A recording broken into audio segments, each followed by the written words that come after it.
Hello mga ka-partners, pakita ko sa inyo sa aming simbahan salon. Ito po yung luma na simbahan na noong panahon pa ng Kastila. Yan po yung laman naalala ko yan dati doon kami nag-cross the sign. Ito yung holy water. Yan yung lumang simbahan namin guys. Panahon pa ng Kastila.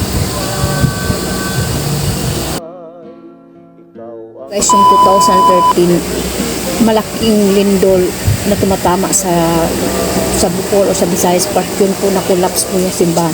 Yan na po yung kinoconstruct na po. Ano yung luma na yan po yung ginagawa na ngayon. Yan po yung bago ng simbahan ng Loon. Our Lady of Light Parish Church. Ngayon ay Fiesta, September 8 at birthday ni Mama Mary.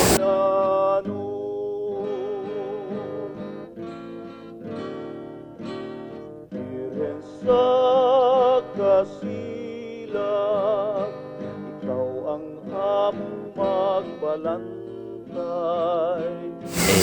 Ayun guys, makita ko sa inyo yung mga pagkain na display sa wall ng fiesta, handaan ng fiesta. Nabusog ako dahil sa programa.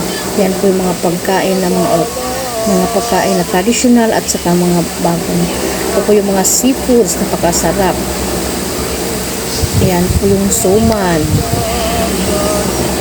malagkit, saka puto, torta, bingka, naglitson din. Halos lahat ng mga bahay doon may nakadapa, may litson na handaan. Diba magpista sa Bukol guys, sa Lubog. Kasi 1 week yung pistahan doon. Or ladies yung handaan. Ganun ka, lahat invited.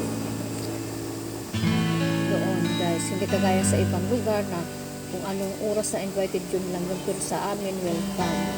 Kahit hindi ka natawag-tawag ka pa kung saan ka pakain, ganun ka entertaining at saka traditional yung kung ano yung mga dating kagawian yung sinasunod pa rin sa mga ngayon.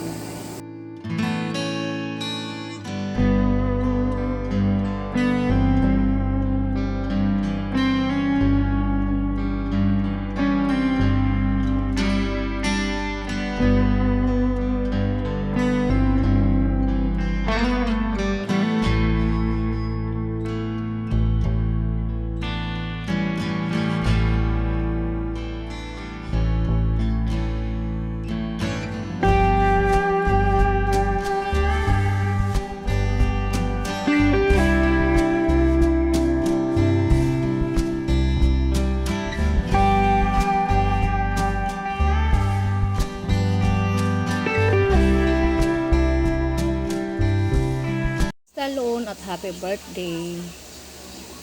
Happy birthday din Mama Mary. God